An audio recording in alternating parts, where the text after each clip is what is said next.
First up, please welcome the very funny Miss Becky Lynn.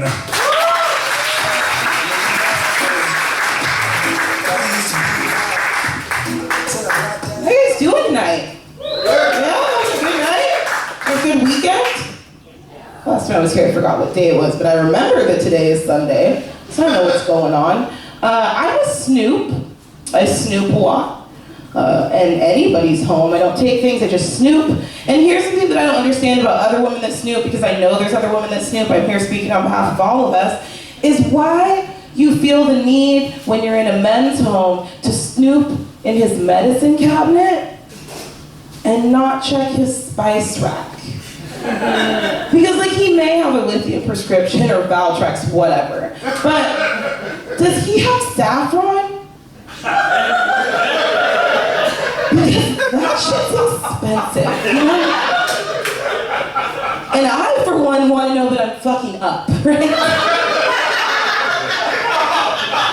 All I'm saying is if you're a man and all you have in your cabinet is an economy-sized container of garlic salt and some McCormick pepper, you're not maximizing your pussy intake. So do with that information what you see fit. I recently moved. I moved out here from Chico. Anybody familiar with Chico? Yeah. It's a great little breeding ground up north for alcoholics and artists. I like Chico a lot. It was a cool place.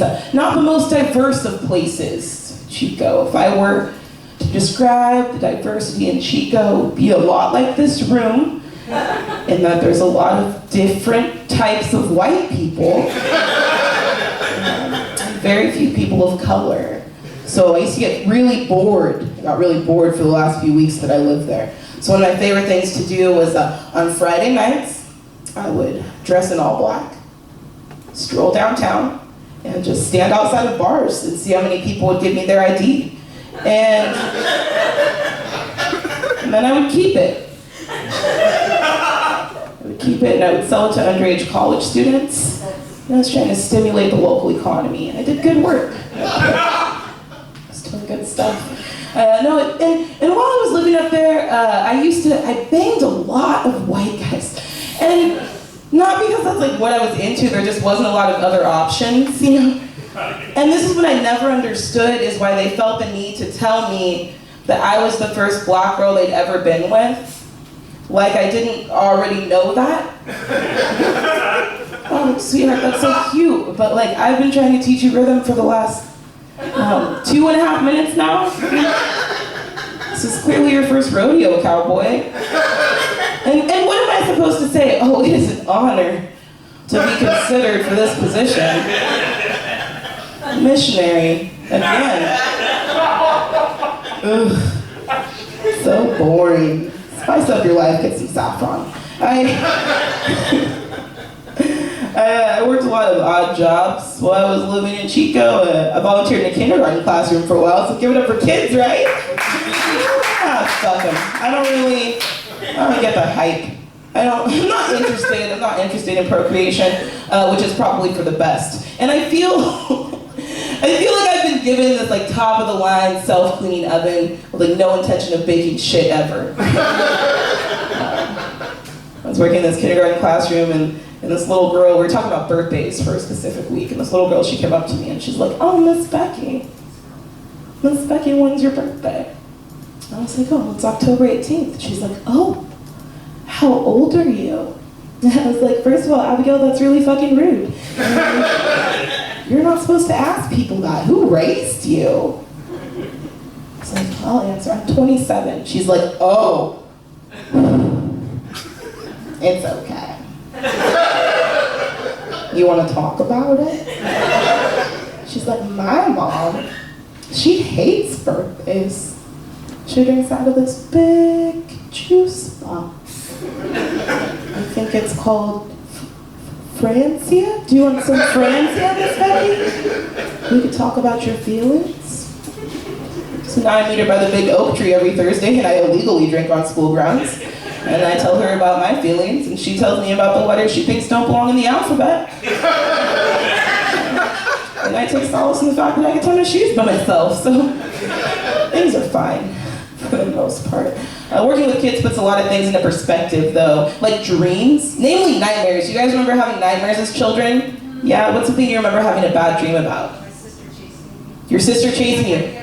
Yeah, I had a reoccurring nightmare as a child that I was being chased through the forest by the boogeyman, and then I would ride my bike off a cliff. That was my reoccurring nightmare as a child. Last week, I woke up in a cold sweat because I dreamt I got into a fender bender and my insurance rates were gonna double. These are my nightmares now, you guys. I wake up, I'm like, oh shit, I have terrible credit. I'm never gonna be able to finance a car for less than 17.99% APR. So my nightmares now, I'm like, oh fuck, I'm 53 years old, I'm trapped in a loveless marriage. My 13-year-old daughter is a cyberbully and I'm drinking Franzi out of my water bottle at the gym. The boogeyman's never gonna rescue me from this fucking nightmare. Oh man. Crazy life. I worked in retail for a while. Anybody here worked in retail before?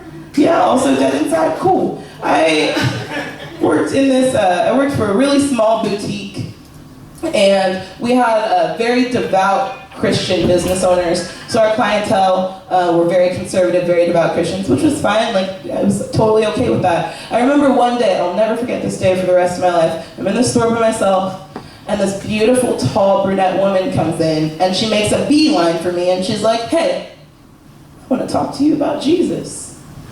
I was like, all right, cool, yeah, how's he doing? Feel out of the loop, haven't been keeping up with him. How's he doing up there in those streets? And she's like, you know, I just feel really compelled to speak with you. Christ is really pulling me towards you, and he really wants me to urge you to like travel the world and to spread his word and use the gifts that you've been blessed with to really make sure that other people hear the gospel. And I was like, all right, cool, God wants me to travel, I can quit this job, I'm on board. And then she was like, yeah, and I think maybe a great place for you to go might be Africa. I was like, bitch, what? If God wanted me to go back to Africa, why would he send a white girl to tell me? Doesn't he understand the importance of establishing credibility? Didn't God ever take an argument in debate class? What is going on? I'm going through a rough year. I lost my mom last year. I mean, I didn't lose her, she's dead, I know where she's at. But I went home, we went to go spread her ashes. And I went home as my 3 brothers, my sister, and myself, and we trekked up into this beautiful canyon. And we stood on top of this hill.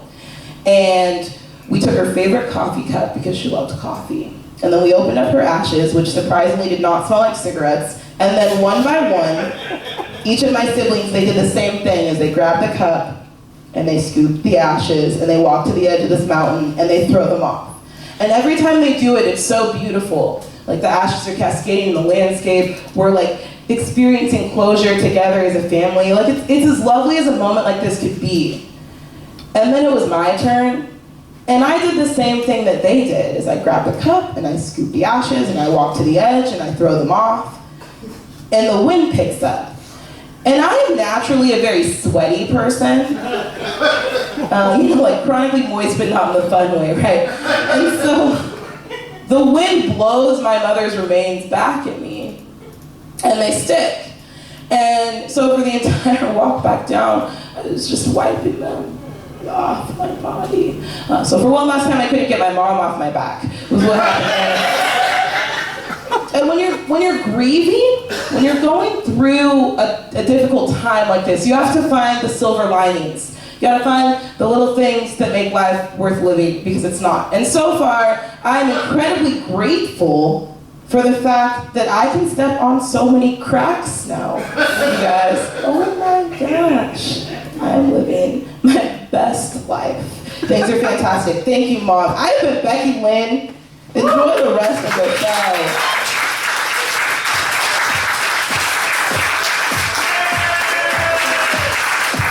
Keep it going for Becky Lynn.